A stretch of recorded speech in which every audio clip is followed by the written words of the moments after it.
et de l'Europe sensibilisatrice du jour et esclavagiste de l'Est.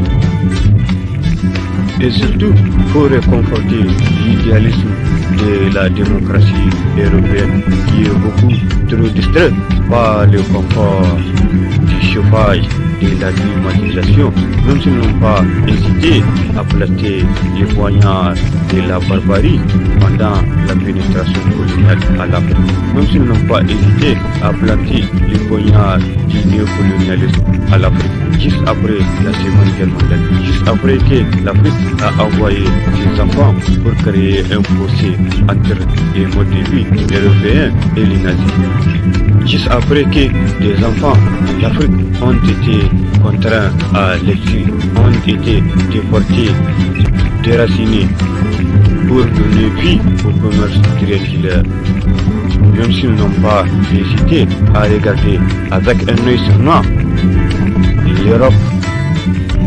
braquer l'économie de toute l'Afrique de l'Ouest, comme le braquage à la française de la France qui n'a pas hésité à plafonner toute l'économie de l'Afrique de l'Ouest à travers les casseurs du franc CFA.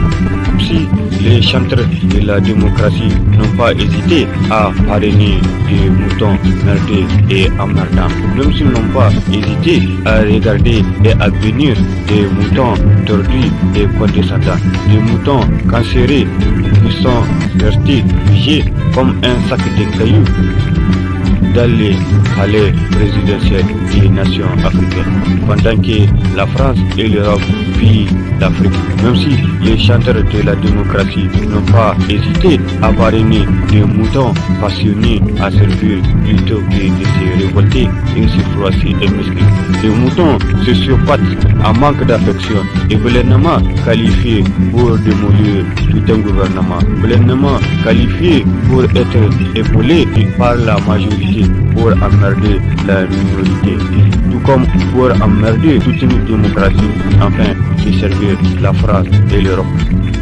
pour emmerder toute une jeunesse pour un protocole occidental et capital pour les caprices européens, des moutons kamikazes et autodestructeurs qui ont fissuré les fondations et l'intégrité de la patrie des hommes intègres, juste pour ne pas perdre de vue l'objectif de maintenir le rang de la France